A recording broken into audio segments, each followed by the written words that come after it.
Here we go. Ladies and gentlemen, boys and girls, it's time for the endorsement of the day. Endorsement of the day. Endorsement of the day. Wah, wah, wah, wah. Smoking cannabis doesn't have to hurt. Upgrade to a freeze pipe today. Experience bigger, smoother hits without throat burn. I get the throat burn bad. This is something for me because I cough, even if I have like a little vape thing and you get, no good for me. Experience bigger, smoother hits without throat burn, chest pain or coughing attacks. Plus the design is beautiful. So people are always impressed. Start smoking like royalty without paying a king's ransom. Shop freezable pipes, bubblers, bongs and more. The freeze at thefreezepipe.com. Use the code IDKAT, I-D-K-A-T, for 10% off your entire order. That's thefreezepipe.com and code IDKAT, IDKAT, for 10% off. Order today and say goodbye to harsh smoke forever. Lint rollers, box of tissues, little basket of carabiners, remote control, another remote control, Sharpie pen, smaller box of tissues. And these are the things on the table in front of our screen.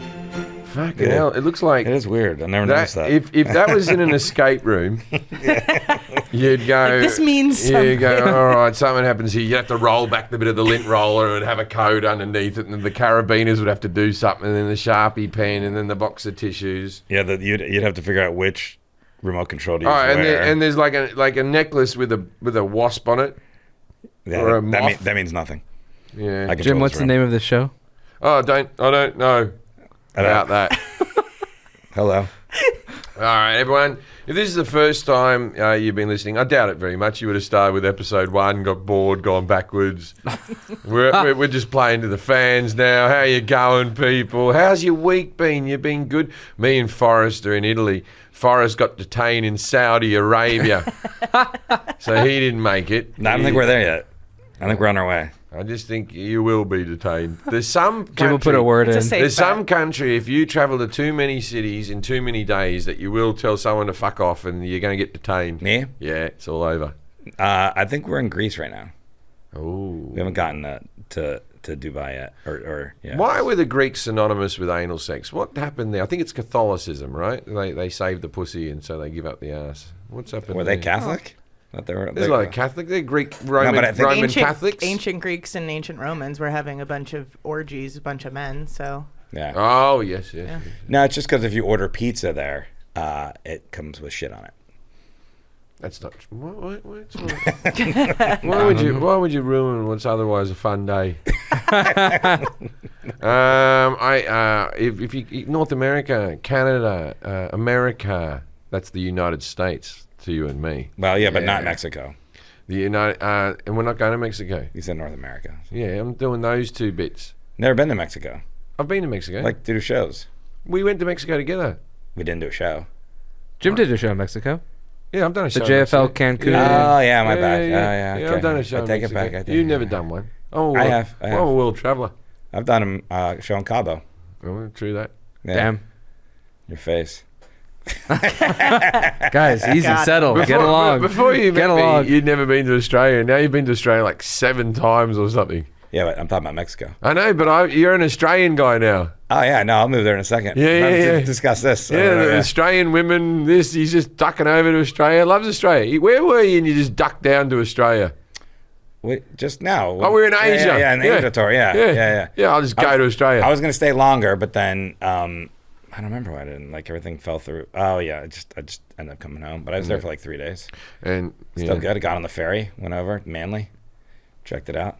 Got on the ferry. That's a sexual move. Yeah. Sounds like it. Or drugs. Greek style. Yeah. Got on the ferry, went Greek style. Got some, what have you. This isn't boding well for the rest of the podcast. We just did a banger of a Patreon just then. If you want to listen to the Patreon, it starts off a little bit rocky. The first 10 minutes are just scheduled. That Patreon might have come out weeks before. Yeah, we just did schedules forever and then talked about the Dalai Lama sucking tongue. What? He doesn't suck tongue. He's not weird. He asks others. He asks others to do it. I thought those were still the Patreon. Sorry. No, new one. Okay. New one. I did all the stuff on the table as the intro. Yeah. Well, go to jimjefferies.com for your dates. And Forrest, you got any dates coming up? I do. you should go see me in Montreal, July 6th through the 8th at the Comedy Nest. Comedy Nest? Yeah, and then and July 9th in Philadelphia at the Punchline. That's one night only. Please go to that and buy some tickets. All right, I want to play a game very quickly because comedy clubs are always called Coconuts, Bananas, Jesters, Tickle Stick, Chuckle Huts, things like that. I want you all to name. Pickles would be a name of a club. Bananas. All day. Go Bananas, Bananas, yeah. But I want you all to name a comedy club, starting with Jack. Oh, yeah, I just did mine, but I don't think. Let's do Buckles. Buckles Comedy Club. Because your knees buckle when you laugh so hard. Is it for pilgrims? It just sounds goofy, I guess. I don't know. Yeah, Buckles. It sounds. I had pickles in my head, so I just went to Buckles. Oh, maracas. Maracas? Yeah. Why? Because maracas is a funny word. And it also sounds like tits, and then it would have like a person going like this. He's using the Buckles idea. Yeah. No, it's all ills, pickles, buckles, maracas. I said mine when you were naming them off. What? The tickle stick. The tickle stick. Yeah.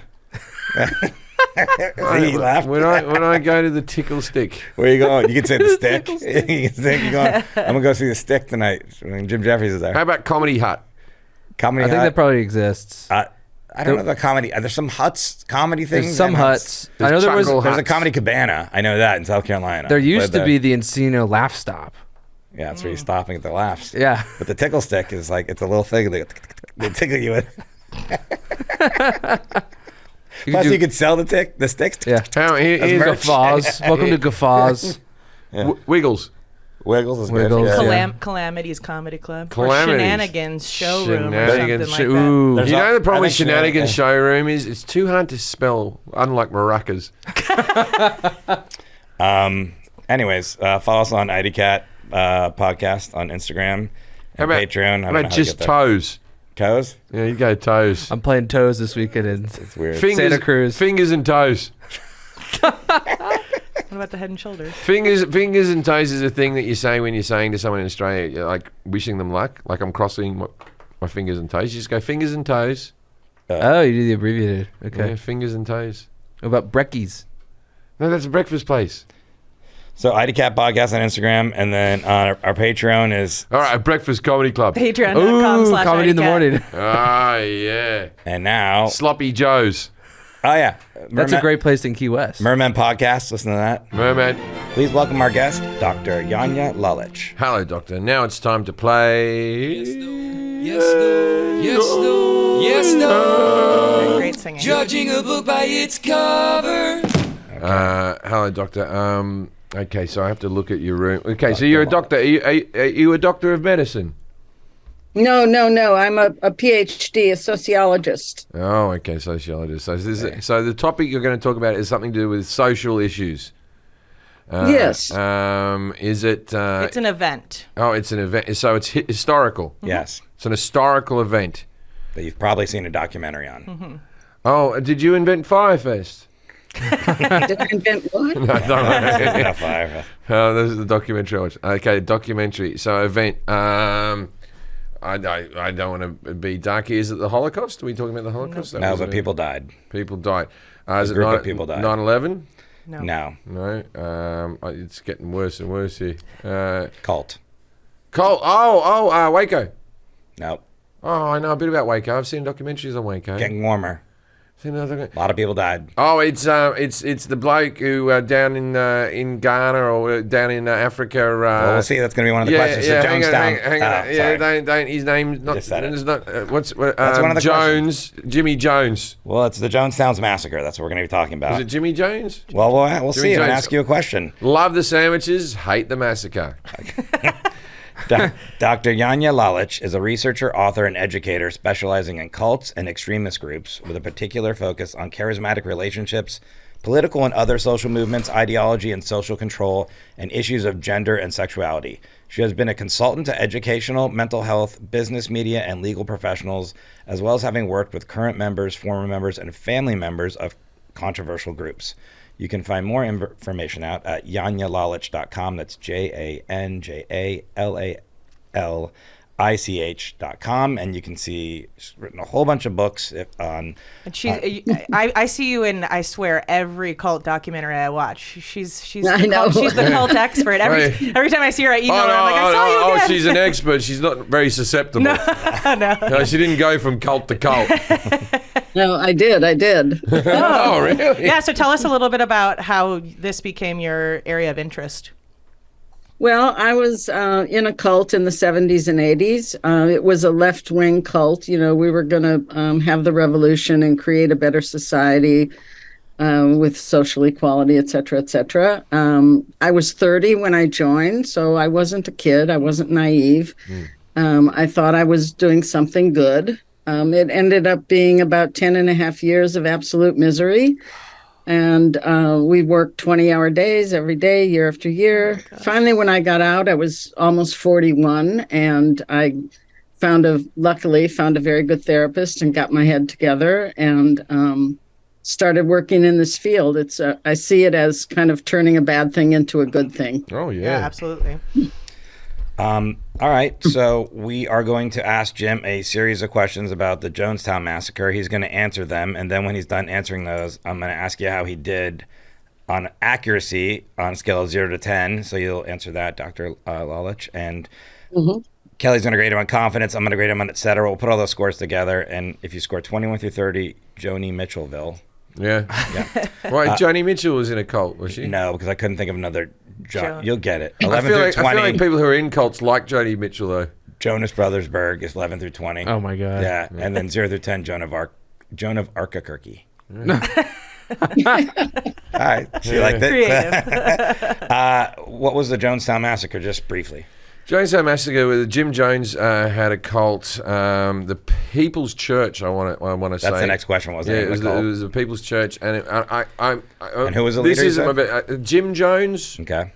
And it's where the Don't Drink the Kool-Aid came from. They all drank a Kool-Aid that killed them. I believe he committed suicide just with a gunshot, like he made it a bit easy or something. Okay. Some people escaped and they got shot on the airline at the airport, like on the landing strip. I believe it was in, I want to say Ghana.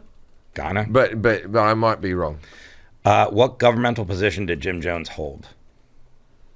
Oh. Like in the American government? I don't know. I would say he was a senator. And what did Jim Jones practice? Like, what was his belief system? I don't know. I think that, like, initially it was one of those cults that was a little bit more open. So there was people of different races. Everyone was. It was started in San Francisco, I believe. It was all free love and all that type of stuff. But I believe it started off as a very inclusive cult. When it happened? It was the 70s. And you said it was located in Ghana? You're close. Yeah. Because the next question is, why was it in Guyana? Guyana. Yeah. Guyana. Do you know why it was there? They bought a big plot of land that was going to be Jonestown. It was going to be a utopia, and they were going to work on the land, and they were going to make this thing great. And people sold all their possessions and went over there to get a bunk bed and with their kids and everything like that. Do you know the demographics of Jonestown? Like the ages? Male, female, ethnicity. I'd say it was 50-50 male and female because there was a lot of people with families. I believe that probably 20% of them were children, and I'm going to say that 20% black, 60% white, and 30% other. Well, that's 110%, but good. You're trying really hard. How many people died? Okay, I can picture the helicopter shot. 1, 2, 3, 4, 5, 6, 7, 8. Okay. Counting the bodies. He's got a photographic memory. I'm gonna go 600 people. What kind of poison was used? Do you know? It was. I would say arsenic would be the type of poison, but I do know that it wasn't actually Kool-Aid. It was a bargain basement brand of Kool-Aid, and Kool-Aid have always been very upset by them having "Don't drink the Kool-Aid." No publicity is bad publicity. Yeah, I think it was something like Flavor Aid. I think it might have been called. How many people survived, and how did they do so? some people, I assume, didn't drink the Kool-Aid, and I assume some people tried to escape, or some people were rescued. I know that a whole lot of people were shot. I remember, I don't know what they were doing, but there was like... Shot by who? There was journalists or... they were shot by the cult. There was journalists and there was, I want to say, politicians or something that have gone down to visit to go get people out. Maybe some FBI agents. I'm going to say FBI agents. FBI, okay. And they were shot by high-ranking members of the People's Church. We kind of touched on these already, so I'll jump ahead. What were white knights, quote unquote white knights? Do you know what that is? I believe it's chocolate bar, 2 wafers, caramel. Okay. Correct. What about revolutionary suicide in relation to Jonestown? I can't remember if with Jonestown whether when they committed suicide what their utopia was going to be, but there's always in these cults there's always some place you're going to go. So the revolutionary suicide, I believe they probably believed that by all committing suicide the revolution would begin and it would set course. This would be a domino push that would set course of revolution in society. Do you know what the 6-day siege was?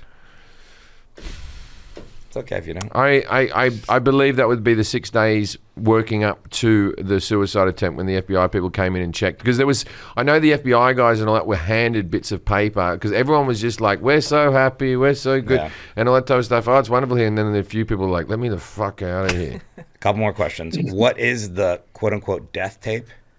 The death tape, it was really loud. No, death. Oh, okay, the death tape.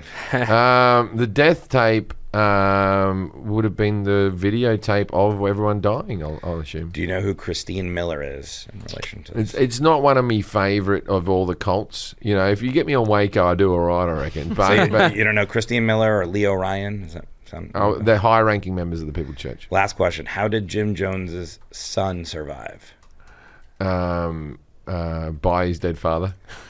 You know when people go, he survived by no, he survived by he just put the Kool-Aid in his mouth and spat it out when his dad was dead. Dr. Yanya Lalich, how did Jim do on his knowledge of Jonestown Massacre? 0 through 10, 10's the best. Well, he didn't do very good. You should hear how bad I do on other things. This is me at full speed. I knew his name. I knew the name of the church and Kool-Aid. Like, that's how much information do I need? Yeah, I'd say. I mean, I'd say he got 20%. So like 2.5, 2.5. No, just 2, man. Oh, you wanted 2? Okay. Yeah, I don't need 2. How do you do on confidence, Kelly? He's a 9 on confidence. He would disagree that he did terribly. 11.5. I'm going to give you -3. Joan of Arc-a-Kirky. That's where you are, Joan of Arc-a-Kirky. Dr. Lalich, what was the Jonestown Massacre? Well, it was the day, November 18th, 1978, when basically Jones gathered all his people together because his henchmen had shot the congressman and some other people. And so he basically told them all to drink this cyanide-laced Flavor Aid. And most people did, but those who didn't were shot and killed by his bodyguards. Okay, and then what? So Jim Jones was a leader. We established that, and the name of the cult, Jim said, was the People's Church. I'm not sure what it was the People's Temple. That's 0.5 of an answer right there. I'd give me 22%. And I said a politician. You said FBI. Yeah, but I did say politicians. I'm giving myself 3. What was his belief system? Like Jim Jones, what did he practice? He practiced cultism. No, he practiced what he called apostolic socialism.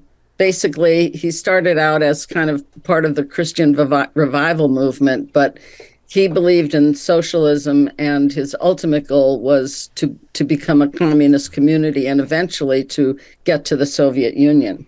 Wow, that's because I'm a bit of a socialist. I like medical care and helping out the poor. Well, communist, he was trying. Socialist. She said socialist to begin with. Yeah. I like. And that's always muddies up. I always dislike when Americans go, "You're commie. You come from a commie." No, I come from a socialist country.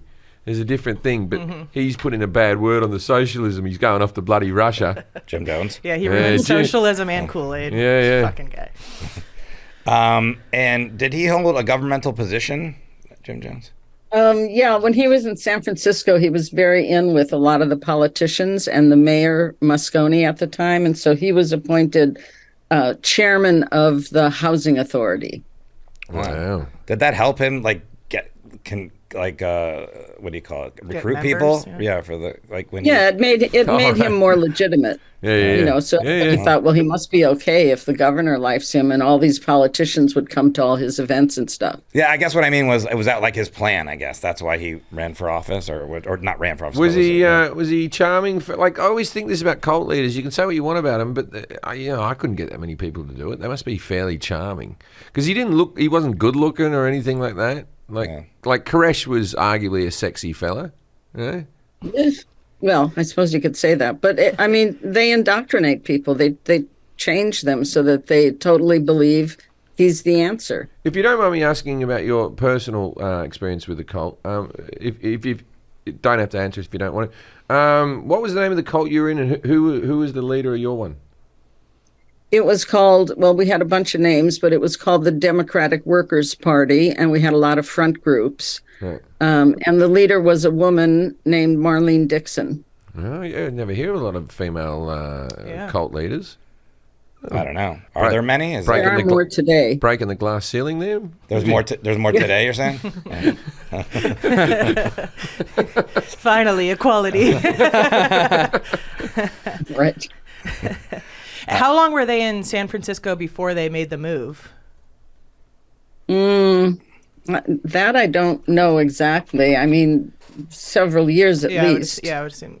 And with the move, when he made the move, when he said, we're all going up to Guyana, was that met by the whole group? Did everyone do the shift, or did 50% of the people go, all right, well, have fun? No, they all went. What happened is he was about to be exposed in several articles in the San Francisco press, and so he wanted to avoid that. He was doing faith healing, and they had all this evidence about him faking everything. So he had people go investigate before that, even because most cult leaders are really paranoid. And once these articles were going to come out, he basically told everybody, "Let's go," just about everybody moved there. Some people did stay behind, but the vast majority moved there. And it was 1970. I'm sorry, you said it again. 78. 78 was the massacre. And so, why did they choose Guyana? Like Jim said, they bought a big plot of land. I guess it was Utopia, but because they chose Guyana because it was a socialist country, and so he thought they would be very friendly toward them, which they were initially. Yeah, and then they weren't. You're saying something happened that made them not friendly towards them anymore? Or? Yeah, they killed everybody. Yeah, that's forgot about that. A little hiccup. That put a dampener on the relationship. I told you not to do that. It's like when a bloke shows up at your party and you think he's a good guy, and then he kills everyone. And you're like, this sucks. Got to eat this cake by myself. I vouched for you, dude. What were the demographics of Jonestown? Jim said it was 50-50 male-female, 20% kids, 20% black, 60% white, 30% other. Is that correct? It was 70% black, and of that, 40% were black women. And then I think it was maybe 20% white, and then the rest was mixed race. And was it equal, almost 50-50 male-female, or was it? I think it was more males than females, but I don't know those exact statistics. And were they mostly families or single people or couples? It was a lot of families. It was a lot of black families from the Fillmore district in San Francisco, which was a very black neighborhood, and that's where the church was. That's why he appealed to the black people so much, is because he was in the area. Well, he appealed to Black people from the very beginning when he started in Indianapolis, which they didn't like very much in Indianapolis, which is why he moved to California. But he was always about, one of the things he preached about was racial inequality, and he spoke against poverty and things like that. And that's why so many Black people were attracted to his church. That's why I never speak out against poverty, because I don't want all these people to die. It's a good thing I do. Oh, wow. Yeah. Man of the people. And then how many people died? Was it close to 600 or? It was 909 at the compound, and then another 9 were killed in the town. Jeez. Wow. And I think a couple people committed suicide when they heard about it, who had been followers. Oh, like people who were still back in America. They even did it. What the fuck is wrong with people? Why would you bloody... And they wouldn't have heard about it right away. There's no Twitter. It would have been like a while after. It was all over the news. Yeah, it would have made the news that night. Oh, I mean instantly, though. Like nowadays, you can do it right away. Not instantly. No, but there would have been people who were growing up were doing that. it today. How far in advance did the people get to know when they're going to drink the Kool-Aid? So, because I remember watching the documentary, I know he went through some trial runs and he made them drink the Kool-Aid that didn't have poison in it. And he's just like, ha-ha, just to see if they would do it, right? Is that correct? Right. Those were the white nights. When he asked you, what are the white nights? They were like practice drills where he'd call everybody together. He'd call these alerts and he'd call everyone together and he'd say, would you die for me? And basically serve them this drink without the poison. But yeah, he did drills. Oh, wow. Wait, so then when he actually gave them the poison, did they think it was another drill?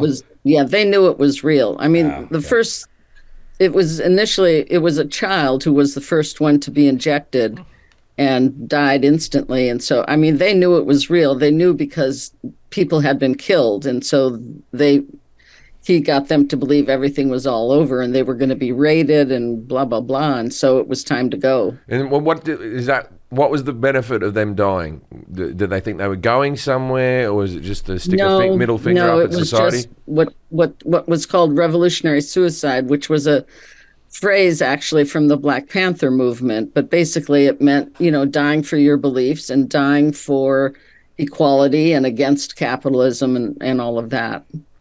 Right. So there was. So did most of them die willingly? Or were people just like... Well, that's a matter of question. The children were injected first. And so I always say, if you're a mother and you're holding your child and you watch your child going into convulsions and dying, are you then going to say, oh, no, don't give it to me? Right. Yeah. Some people did resist and then they were shot. And, what is willingly when you're indoctrinated into a false belief system? Right. It's not really your free will, it's the will of the leader. And you said the poison used was cyanide, correct? Yes. Did I say cyanide? No, he said arsenic, but it was cyanide. And where do you get how did they get cyanide? Isn't that I feel like that would be hard to get. They got it shipped in. They had it for quite a while. I mean, he had a lot of doctors and nurses around him who were caring for him because he became a very serious drug addict. And somehow they got it shipped there. What was his drug of choice? A lot of different pills. Oh, painkillers, right? Yeah. And why is Jim said that he knew it was a different brand, not Kool-Aid. It was like an off-brand, and you said Flavor Aid. Yeah, it was Flavor Aid. He was right on that one. It was Flavor Aid. Why? How did that? Just something that's happened over the years, where people say don't drink the Kool-Aid or whatever. Well, it's like if you Vegemite, Marmite. You know what I mean? Like, is Flavor Aid still in stock? Can you still buy Flavor Aid? I don't think so. I don't know. I mean, it certainly didn't get popular like Kool-Aid did, so it's. And why not just juice? Like, you're all going out, splash out. Splash out on the upmarket one. Why go cheap if you're all going to die? Yeah, use some freshly squeezed orange. Yeah, it's like some of the terrorists in 9/11 weren't sitting in business class. Like, what are you doing? Well, the rest of the crew still had to. Well, no, because then you have the pulp if you do the fresh squeezed oranges. Maybe Coca-Cola. Yeah, there is Minute Maid. Yeah, you just add water. That's a Coca-Cola product. Yeah, there you go. Yeah. It's ad time, your favourite time of the podcast. Reading the ads is my favourite bit too because it's easy. Smoking cannabis doesn't have to hurt. Upgrade to freeze pipe today and experience bigger, smoother clouds without the throat burn, chest pain, or coughing attacks. Freeze pipe makes a unique line of freezable pipes, bubblers, bongs, and dab rigs that cool smoke by over 300 degrees. Each piece is made with thick glass and smokes so smooth you'll have to check the bowl is even lit. The secret is the freezable glycerin chambers that come on every piece. Pop one of these chambers in the freezer for an hour and smoke passes it and instantly chills for a pain-free and refreshing experience.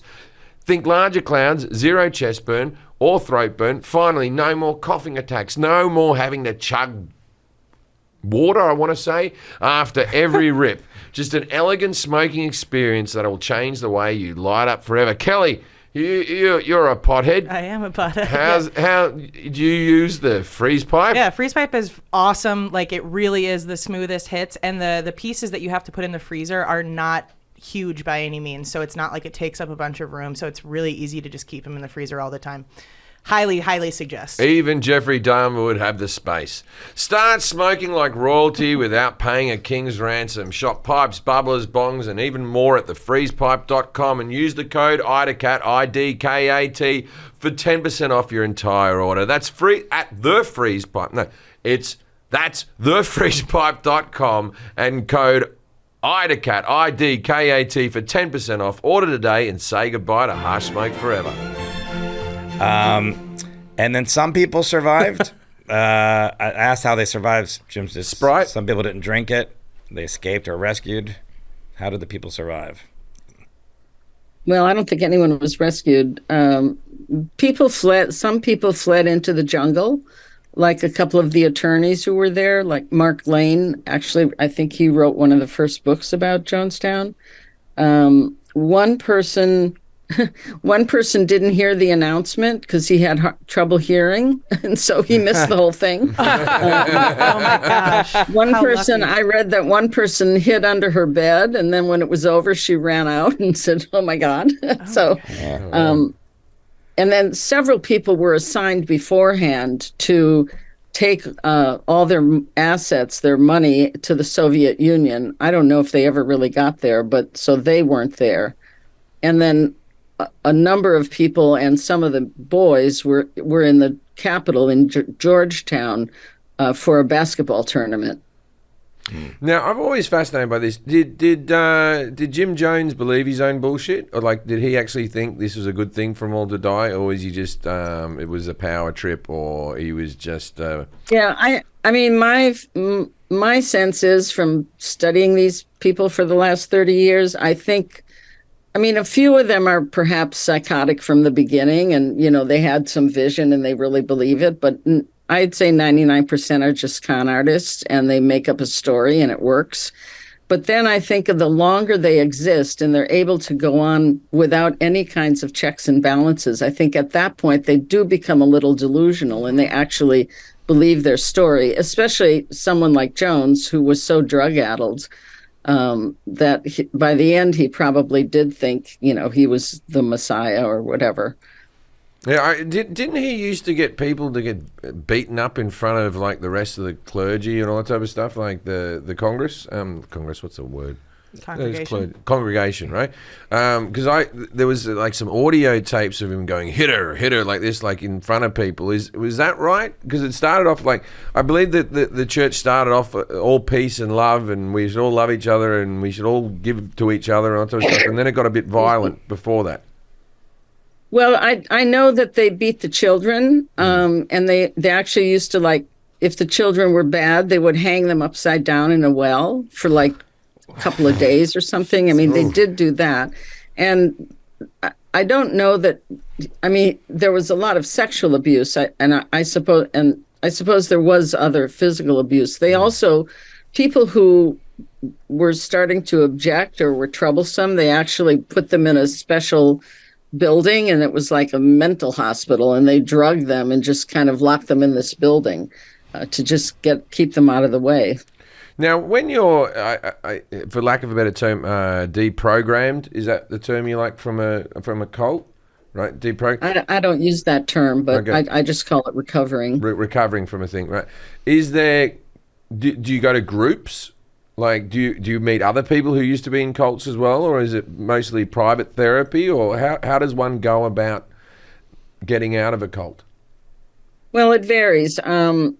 I do a lot of like individual consultations with people, but then I have a nonprofit now, and we also do discussion groups with people from all different cults, and that's actually a very validating process. It's a safe environment. People know what you're talking about. No one's going to make fun of you. And they see from people's experiences in other cults, like how similar they are. They all do the same things, only they might call it something else. So that's usually a very important step in the recovery process. But a lot of it is just reading and writing stuff out and working it out and, trying to work with somebody who understands about the after effects of being in a cult. What signs should someone watch out for to see if they're in a cult? Like what common traits do all cults have that you should look out for? Well, there's always the authoritarian leader who everyone is supposed to worship and who demands absolute loyalty and obedience, and who supposedly is the only person who can take you to salvation or enlightenment or financial gain or whatever it is. There's absolutely no democracy. There's no checks and balances, so you're not allowed to criticize anything. And then, there are all kinds of rules and regulations depending on the group. Like people have to wear certain things or eat certain things or live with so-and-so or move from so-and-so.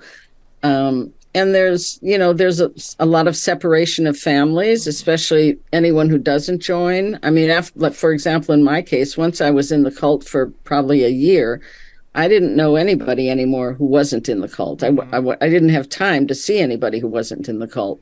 And so you become completely isolated in that way. Are there fun times in a cult? Are there what? Fun times? Are there fun times? Are there times when you're like, this is all right? Playing some cornhole? No, I got a bit of community. I got a bit of thing. I got a bit of purpose in my life that maybe I didn't have before.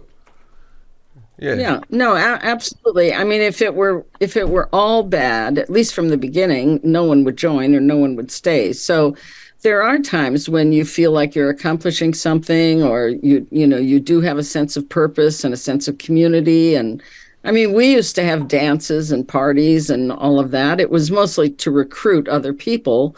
We just didn't have them for ourselves, but at least we got to do that now and then. And are you told to recruit, or is it just implied? Pardon? Are you told to recruit others, or is it just an implied thing, or is it something you do willingly? Oh, no, you're told to recruit others. You're told to recruit others. Oh, yeah. Yeah, I think a lot of people assume that they would never fall into that, but it's because they're looking at these cults from the position of like the Jonestown Massacre. It's like it didn't start that way. It's a snowball effect that they prey on, the things that are important. Like for instance, with this, it's like Jim Jones is working for racial inequality, and so he's getting all these people thinking that they're doing something great, and then it just snowballs. So I mean, I definitely think that I could be susceptible to a cult of puppies. Oh yeah.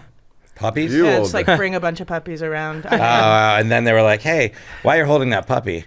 Well, a year in. Yeah. It'd have to be a lot of puppies for the first year. I know I'm too lazy to be in a cult. Even if I believed in the whole thing and the utopia at the afterlife and how the world would be better, I just don't have the work ethic. So unless there was one that involved 12 hours of sleep a day. That's a billionaire cult. I don't want to wear a uniform. That's what the leaders do. Yeah. I guess you'd be a good cult leader. Yeah, you could run a cult. I love a uniform because I enjoy not having to think about my clothes all the time. So any uniform would be great for me. I'd be fine with that. As long as it's overalls or a big snuggie. But Dr. Lawler's just saying you could run a cult. You could run a cult. 12 hours sleep. So do you think, you've only just met me, but I'm charming enough to run a cult, surely? Pardon? I was saying, do you think I'm charming enough to run a cult? Sure. Great. I'll take it. You've already got a bunch of fans. All you just need to do. You already have a holiday. Podcast could be. I have a holiday. April 18th is a sacred day. No one works on that. Yeah. Well, and in my cult, some people work. In my cult, I never work. That's your belief system? And my cult's just women and me. April 18th, is that your birthday? Yeah. No, it's a holiday that from his stand-up. The stand-up routine. Yeah. My birthday's Valentine's Day. I think that would be another day. Yeah. We'd all celebrate Valentine's the Day. Lovers Church or something like that. The Lovers Temple. No, I'm an atheist, so my one would be something like Sleeping. I'm God. I'm God in this world, right? And the afterlife will be you just get to hang out with me a bit more. Wow. They can watch you play Call of Duty. Good selling point. Yeah. Basically, my cult is me singing karaoke in the corner and girls clapping. That sounds fun. And loads of in and out. Yeah. What do these people get out of it again? They hang out. And the thing is, the fatter I get, the prettier I am. Right? You have to believe that. It shows a sign of wealth. You have to believe that the fatter, and then they'll come in and they go, well, Jim's looking very holy at the moment. And I'll be like, damn straight, get me some chicken. We talked about White Knights. You said that was when they were practicing or they were doing run-throughs. Do you know how many practice runs that they did? I don't know. Probably at least a dozen, if not more. I would have been like, and so what happens if you didn't drink the Kool-Aid at practice night? Because if you didn't drink it on reality day, they shot you. So if you didn't do it on White Night practice night, what happened if you didn't do it then? Well, you'd probably be punished, or you might be put in that mental hospital and drugged. Right, and so that's worth it. What was the 6-day siege? Was that the 6 days leading up to the event? Or? No, the 6-day siege was he became more and more paranoid, which is quite typical, and so he would do these drills where he would call everybody together, and they'd have to stand in front of the gathering place in the compound and be surrounded by the guards with guns and things, and they would just have to stand there as long as he wanted to. And apparently one of them was for 6 days, and because he said, the evil people were coming and they were going to be killed or whatever. So he did those drills, which were different from the White Knights. Is the paranoia justified, or is it just straight paranoia? Like, are people actually coming for these guys and they're right, or they just went cuckoo? Well, I think the paranoid is typical. I mean, most of these leaders are narcissists, and paranoia is a common characteristic of a narcissist. Damn. They always think somebody's out to get them, or somebody's going to do something to them or whatever. So it just... And I think also because many of these groups, or at least the leader, becomes very sequestered, very isolated from everyone else. And so they kind of go a little crazy with their thoughts. And what was the death tape? Well, the death tape was, Jim said it was a video. It was actually just an audio tape of the whole thing, of the orders at the beginning, and everyone being told to drink the Kool-Aid and dying. So it's a very dreadful tape that got released sometime after the whole incident by the government. Why did they release it? The government seems that'd be terrible. It feels like an educational. No, but also, you need to know. You need to hear these things so we can't, I guess history doesn't repeat. It's hard to imagine how bad things really are unless you see or hear them. Your imagination is not as evil as real life. I mean, like when you see that photo of all the bodies just lying on top of each other. Horrendous. I mean, that's so horrible. And who was Christine Miller? Was she a high-ranking member of the temple?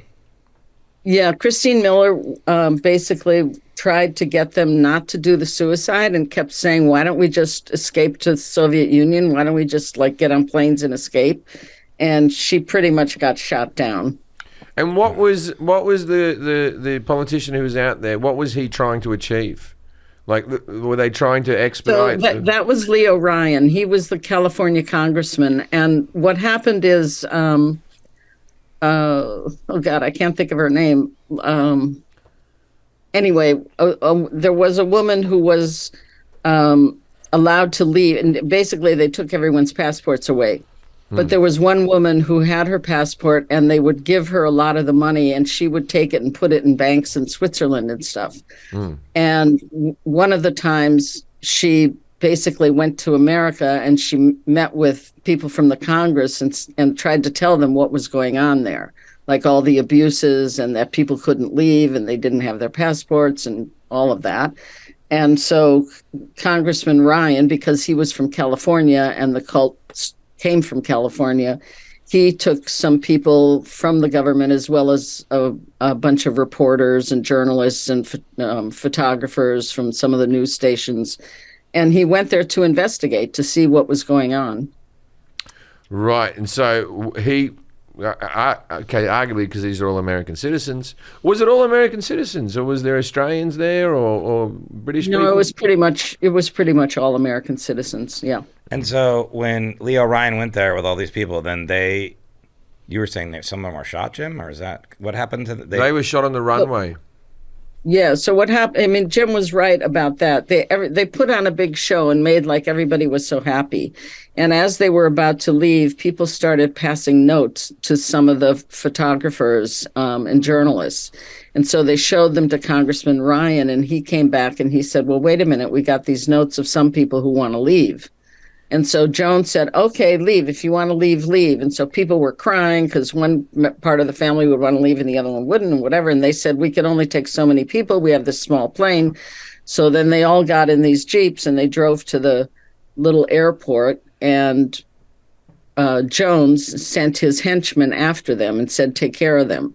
So they were all shot in the airfield. Congressman Ryan was killed. A very well-known photographer from, I think, CBS was killed. Jackie Spear, who just finished being a congresswoman, who was his aide, she got brutally shot. It's a miracle she didn't die. And so then they went back and reported to Jones, we killed all these people. And that's when he was like, oh, shit, the show is over. Yeah. So that's when he decided to do the real Kool-Aid. And did he commit suicide with a gun, I believe, rather than yes, he did. the arsenic? Yes. So he made everyone else writhe around in pain, and he did his own death very quickly. He shot himself in the head. So that was the same day. So they shot him on the runway, and then they came back, and they were like, we're in trouble because the congressman's dead. Now he's like, it's time. Yeah, because then the government's coming for real. Then, yeah, got it. Okay. Wow. It's terrible. And then at any stage, did Jim Jones just go, oh, fuck this up, didn't I? I overplayed me hand here. How did Jim Jones's son survive? Whoops. Did he spit out the Kool-Aid? Yeah. Yeah, he had two sons, actually, but the sons were in Georgetown at a basketball tournament. Oh, okay. And some people went there to kill the ones who were there because they were with some adults as well. And so some people did get killed, but his son managed not to. And he had two sons, one birth son and one adopted son who was black.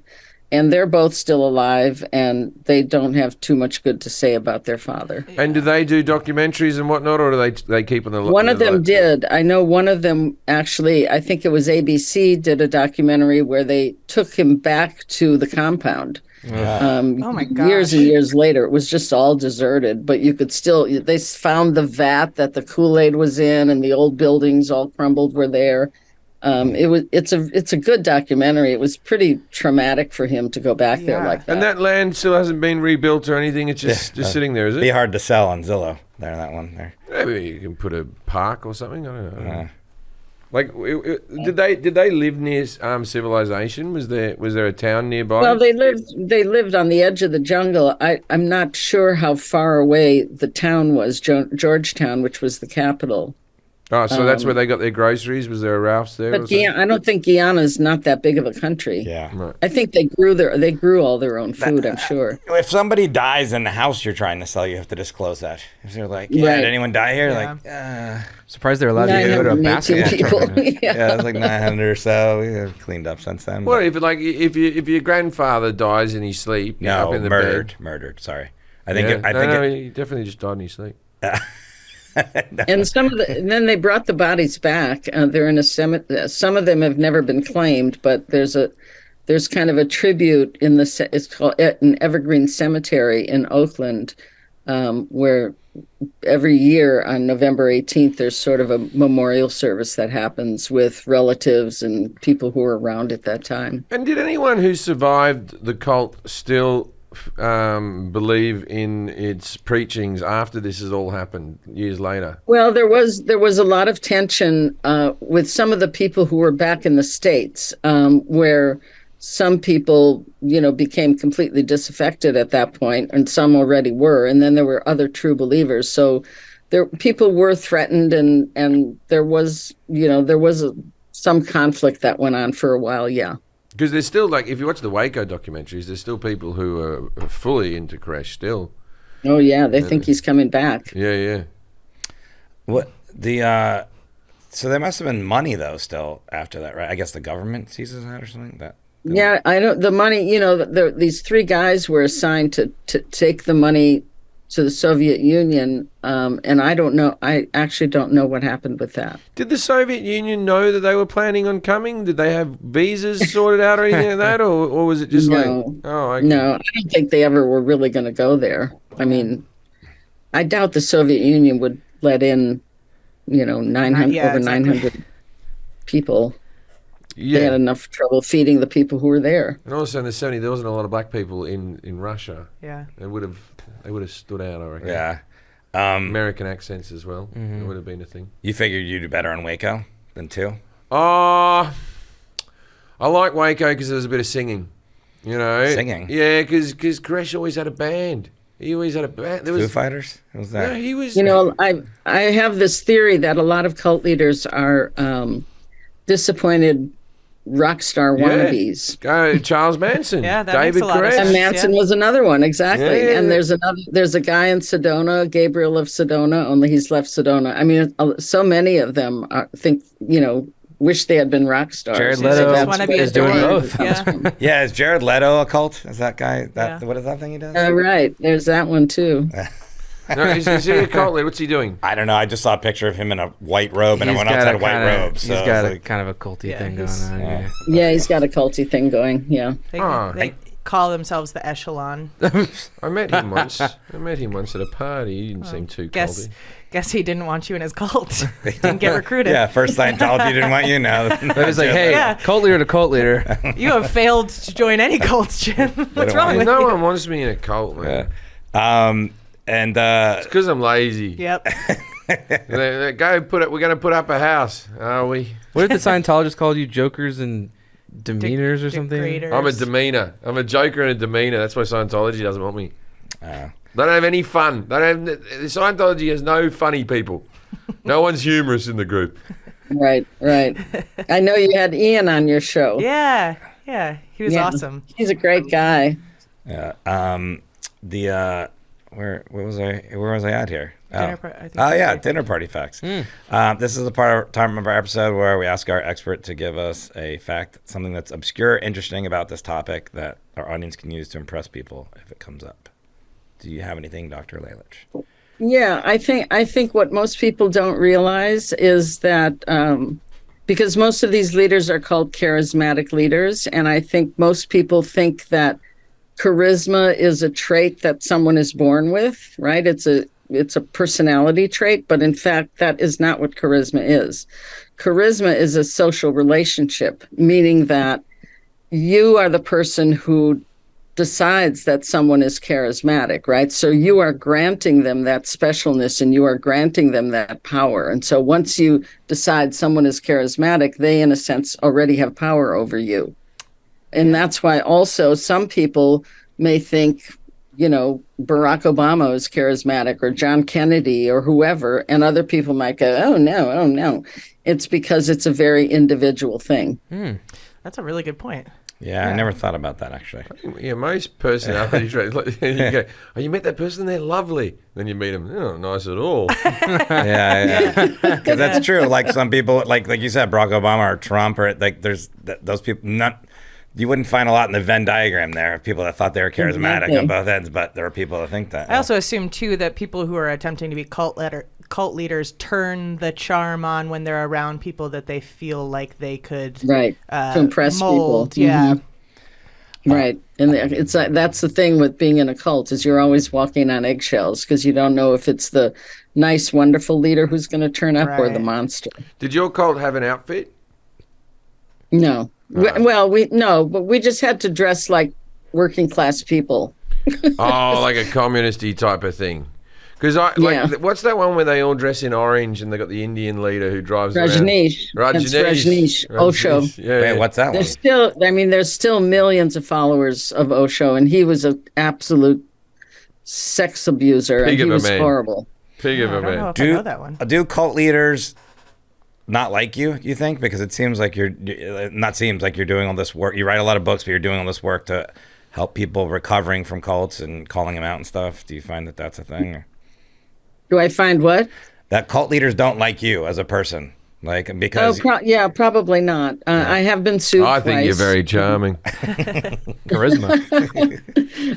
No, I'm sure they don't like me. But You've been sued twice, you said? I try to be clever about how I talk about cults so that they can't sue me. But most cults are, public figures, so they have to take it. If you can't take the heat, get out of the kitchen, I think they're I know your answer on this. Is there such a thing as a harmless cult? No. There are cults exist on a continuum from more dangerous to relatively benign. But for me, if something is a cult, it means that it is taking away your autonomy, right? Your decision-making powers. So even if it's a chocolate chip cookie cult, it can't be good for you if you're losing your autonomy. Right, like so Popeye chicken they may not be killing people, or they may not be doing sexual abuse, or they may not be doing whatever, but it's still not healthy for your own development. What's the most benign cult you've heard of?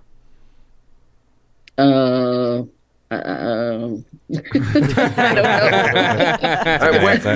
I talk a lot about the chocolate chip cookie cult, so there probably is one out there. When you're in the cult, do you know you're in it at any stage? Like, not like right before you leave. Like, do you all sit around going, "We're all in a cult, right? We all know we're in a cult," but like you think, because all cults are religions that didn't work out, right?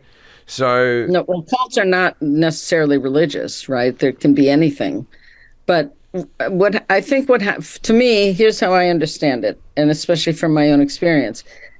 The whole time you're in, you have doubts about things, but there's no way you can express those doubts because you can't, you can't say to someone, "Oh, this is fucked up," pardon my French. You can't say to someone, "The leader's a little cuckoo," or whatever. So you store these things on a shelf in the back of your head. And then one day, one thing too much happens and the shelf breaks. Now, when the shelf breaks, you don't necessarily think you're in a cult, but you think there's something not right here, and maybe this isn't the best place for me to be. Then that'll keep increasing in your mind, and if you're lucky, you can work your way out. And again, that'll depend on the cult. It'll depend on how far removed you are from society. It'll depend on if you think you have any resources out in the world. So hopefully the shelf broke enough that you will slowly wend your way out. Did you at any stage, I'm not saying now because it's a long time ago, but did you at any stage feel any guilt for the people that you recruited? Absolutely. I felt enormous guilt. I was suicidal for a long time after I left because I was in high leadership and I was in the inner circle. So I knew what was going on. I knew the corruption. I knew the money finagling. I knew the leader was an alcoholic maniac, megalomaniac. And I modeled myself after her and the second in command. So I was like a bitch. I mean, I was nasty. I led criticisms. I expelled people. I had women get abortions. I told people not to go visit their families. So when I got out, I was like, oh my God, how did I become that person? And I had to spend a long time dealing with that. And on some level, I still do. Oh, I'm sorry. I think that's in part why I do what I do. Yeah, no, that's... Since you were so high up, I assume there was a lot of resistance to you leaving. How did you navigate that section? Well, actually, what happened is I was actually planning my escape, but sort of by chance, most people who were kind of in the inner circle were completely burned out because we had been members from the beginning. Mm-hmm. And so we actually finally had our revolution and we overthrew our leader. Awesome. Our leader was out of the country and we called everyone together and we told them what was going on. And it took a couple of weeks to convince people. And then the night before she was coming back, we took a vote and we voted unanimously to expel her and unanimously to dissolve the organization. So we all got out. Oh, that's great. Awesome. Except for that one person that was hard of hearing. They didn't hear that part. He's still there. Oh, no. Dr. Janja Lalich, thank you for being here. Please visit janjalalich.com. That's JANJALALICH.com. There's all sorts of books and resources and things on there that you can use to find out about cults or learn about recovering or so on. Thank you for being here. Thanks for inviting me. I really enjoyed it. Thank you so much. You were great, Doctor. I appreciate that. Yeah, and before we go, Dr. Lalich, can you tell us a little bit about your nonprofit? Sure. It's the Lalich Center on Cults and Coercion. And we're really just in the process of formation, but we do have our tax-deductible status, and we are offering a bunch of programs at this point. And so the temporary website where people can sign up for the mailing list is www.lalichcenter.org. Hey, ladies and gentlemen, if you're ever at a party and someone comes up to you and goes, look, I'm not in a cult, right? But there's this leader, he's a charming fella, and he's going to help us, and there's a spaceship we got. Just go, I don't know about that, walk away. That's right.